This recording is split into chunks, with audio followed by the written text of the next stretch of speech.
What up, guys? Joaquin here, and this video I'm just kind of checking in with you. It's been a couple days since I made a video. I'd actually posted one.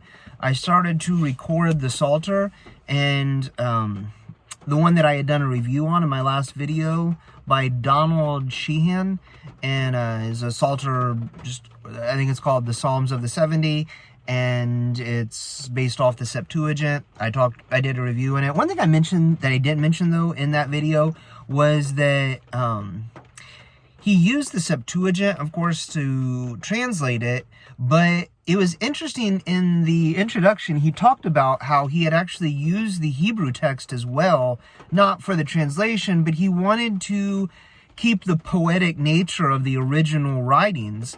And he talked about how like the Greek language actually bent to fit that mold, and it was really an interesting part if you're thinking about translations, or if you've ever learned a different language and thought about some of the intricacies that go into that. But anyway, so I was recording some of that, and the issue that I ran into is that I wanted to have like background music to go with it.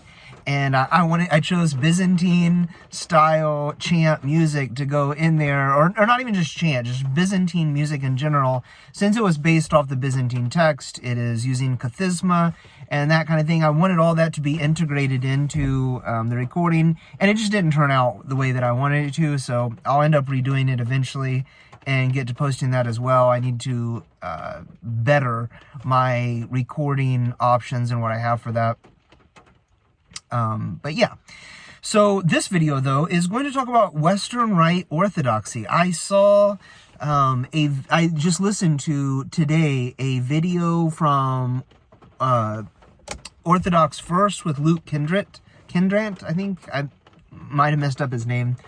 Very basic name, but that doesn't mean I won't mess it up. And he had, I'm blanking on the names, but he had interviewed a Western Rite Orthodox priest named Father Patrick Cordain, I think, or Cordain. And it was a great interaction. I had actually come across a bunch of Western Rite materials, Western Rite Orthodox materials, when I was looking for different prayer books and looking for different psalters and things like that. And I know that over at Orthodox Review, I can't remember the guy's name there either. He's 1.5 thumbs. He's missing part of his thumb. But the Orthodox Review guy, he had done a bunch of reviews on different books, and some of them were Western Rite prayer books. And I thought it was really interesting. There was an Orthodox Book of Common Prayer that I thought was interesting. And it's just interesting because I don't come from either Eastern nor Western Christian traditions. So my adoption of Eastern Rite, I guess, or Eastern Orthodox Christianity wasn't necessarily because I was looking to be Eastern. I found the church. But I love that the Western church is also Orthodox. And some of the points that I've seen people make in that was that really stood out to me was one person said that the Western world was fully Orthodox up until it wasn't. And so all of those traditions, all of those things that exist among the people, they're still Orthodox. They're still part of our church. Those were our people up until they weren't. And even afterwards, I've kind of thought about this. Like if you were somebody living in, say, Ireland, and I recently had a DNA test done that my wife had bought for me just for fun. I wasn't like looking for anything. It just was fun to do. But I had all kinds of like connections to Scotland and Ireland that I had no idea existed. I didn't know the Ireland one, actually. My mom's mom was Irish. So and they were like very, very Irish. They're a Redmond family. So I kind of knew that they were Irish, but I didn't realize so much of it would come back on my DNA test. And then some of the ones like Welsh, my name Morgan is a Welsh name. I would have assumed that would have been in there, but no, I didn't get any Welsh at all. And Native American, I had a great grandmother who was a full-blooded, that's what my dad would say that. He would say she was a full-blooded Cherokee Indian. My family's from Eastern Kentucky, so but no, I didn't have any Native American DNA at all. So it also said that I should have a unibrow, though, which I don't. And it said that, if you're looking at these fingers, it said that I think when I get messed up something else, like these two fingers are about the same size. And it said that this one should actually be longer than this one over here, which if anything, I think it's actually shorter. But really, they're about the same, and that's kind of the same on both sides. This one, it looks actually a little shorter, so maybe my hands are messed up. I don't know. But there's just silly little things like that. But it's interesting to know that information. Anyways, that's kind of off topic. Western Rite Christianity. So I don't really care, I guess, is the thing. Like, I don't care if it's Eastern or Western Rite. I just converted to Orthodox Christianity, and whether it's the Russian flavor or the Greek flavor or, Serbian or Romanian or Antiochian, I don't really have any kind of preference. I think usually I like the chant styles of a lot of Antiochian and Greek churches. So that stands out. The Russian melodies are very, very beautiful, but they can be very complicated to participate in. I mean, if you just go one time and you're just going to sing the melody all the time, then that's probably pretty good. You'll recognize most of them that way. But Russians can be very intense about how the harmonizations go. It's not just like a Isan drone.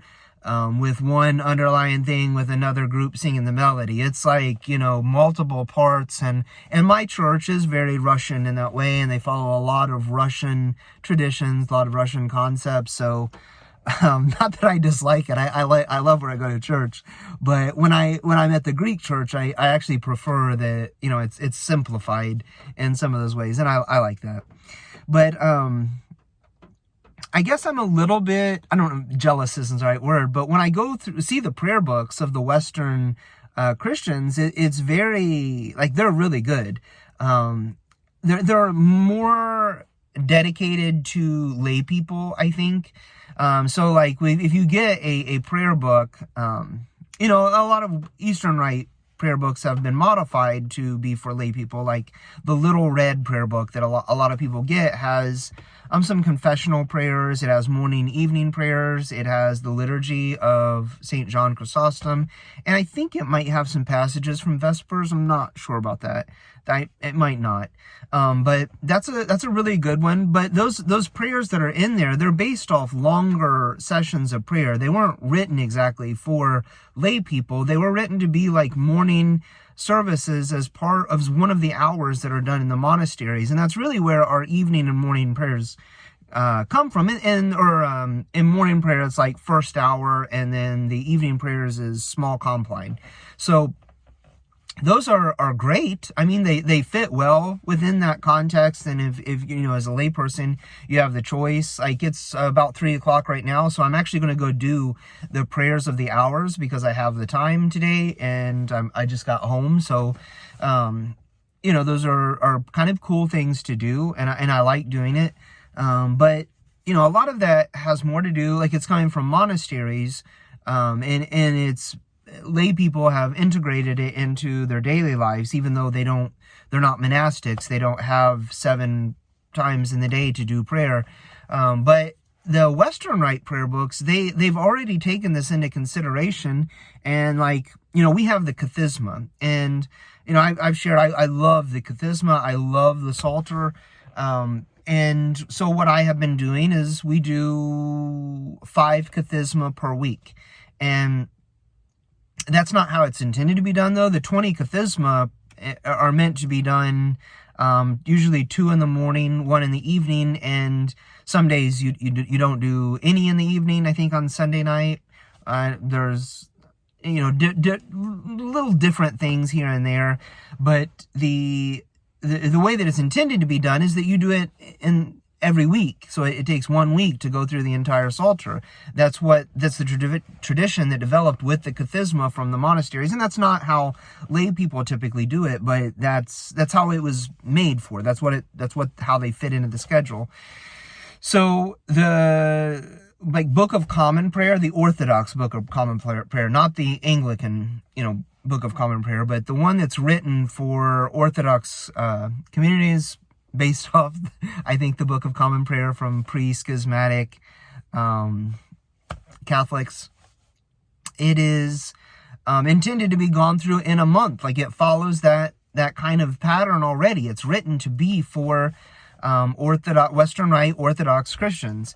And I think that's really interesting. I like the points that the Father Patrick made in the video with Luke from Orthodoxy First, where he talks about how, these were our people. This is our tradition. It's not like the Catholics, had their thing and they were always separate from us. We were one church. So when we have things that are found from prior to the schism that I don't even know that Catholic people do anymore, then it's really cool that we can keep and maintain that as part of our church. And I often think, what would a person, say, in Scotland or Ireland have done? I know that Celtic Christianity was its own thing, even separate from the Eastern and Western worlds, or at least, eventually they became Irish Catholic or whatever, but I think Celtic Christianity under the church, the saints and the people like Saint David of Wales, Saint Patrick of Ireland, what would they have, what choice would they have had? There was no Orthodox church to go to. They couldn't uproot and move across the world to become Orthodox. It was probably years, maybe decades before they even knew that there had been a schism. Information did not travel that quickly in the ancient world. It took a long time to get to places, especially remote places that were up in the hills and out in the mountains, where in places like Wales and maybe lesser so to Ireland and Scotland, because they have more flat plains and things, I think. But I know Wales is very like the hills, because my dad's family was Welsh, and they moved to Kentucky. And I think that there was this idea, it was similar in terrain. They both were coal miners, so they had been accustomed to coal mining in Wales. So in immigrating to Kentucky settlers, they naturally immigrated or migrated towards areas where there was lots of coal mining. And so when you're going up into those places, if there was a schism between the Eastern and the Western church, those places wouldn't find out stuff like that for a long time. So what are they supposed to do though? Today it's easy for an American who is an Orthodox Christian to be oh, well, you're part of the wrong church, you're following the wrong traditions. Well, that's easy for us to say, because I drive 15 or less minutes to get to church. In fact, I have 2 Orthodox churches. I can be Greek 1 week and Russian the next. Well, not Russian. It's actually an OCA church, where they follow very Russian traditions. But so, I have the option though. These people, they didn't have that. It would be we're going to sell the farm that's been in our family for 12 generations so that we can move to a place where we don't speak the language, don't know the people, and don't even know if we will be able to afford to live or find income or find work. So we might likely die either on the way there or even when we get there, but we want to be part of the Orthodox Church. They wouldn't have even known to do that in the first place in most cases. And so I don't know what the Western world in a lot of cases were supposed to do. And now, we have the option. I think most of the world has the option, because there's Orthodox churches in most places. But Yeah, so I think that that's something to consider when if we're being a little too judgmental at times towards like people in those areas, and considering the history of interaction between the Eastern and Western churches. Then I think that those are questions that have to be posed in consideration of that. So I don't really care for it when people like really put that down, but whatever. So those are just some thoughts, me meandering on, blabbering in a video. Sorry if it didn't give the interest or go over any interesting topics today, but I promise I will find something to go over in the next few days. If you have any questions or anything like that, post them in the comment section below, and I will talk to you guys in a video coming very soon.